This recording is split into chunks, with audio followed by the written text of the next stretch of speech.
Tack, snällt. Skriv lite mer om mig.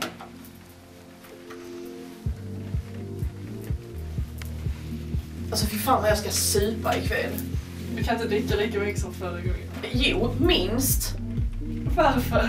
Men det är mycket roligare då. Men kommer man inte ihåg. Man kommer inte ihåg det är väl inte så kul kvällen. om du inte kommer ihåg. Jo, men då behöver jag inte bry mig om vem jag går hem med. Varför du går med fula killar? Han var skitsnygg.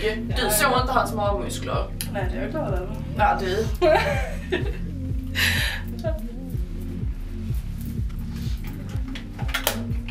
Har du vinnat störa? Nej. Nej, det är lugnt.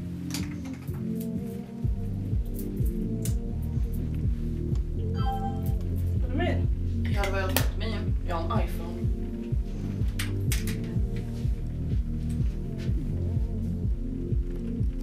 Vem fan var det ifrån? Du flinar ju jättemycket.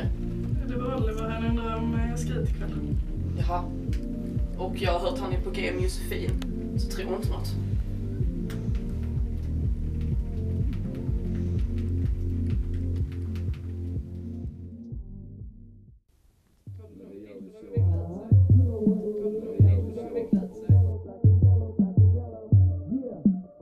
Det var som då den gången vi var där. Prag.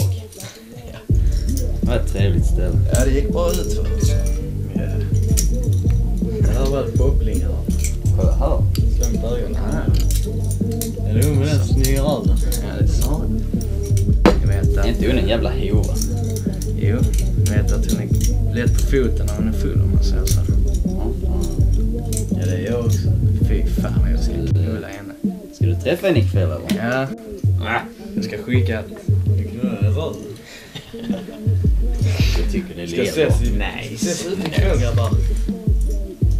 Är det så? Ja, och ni ska följa med. Ska vi vinga dig? Ja, nej, det kommer nog inte behöva. Ska du få ligga ikväll, Karl? Nej, för det är förbud! Ha! Ah! Klarar du några joystick där? Ja, vad sa du? Ja. Fan, tagga till nu för helvete. Ja. Skål. Skål. Jävlar.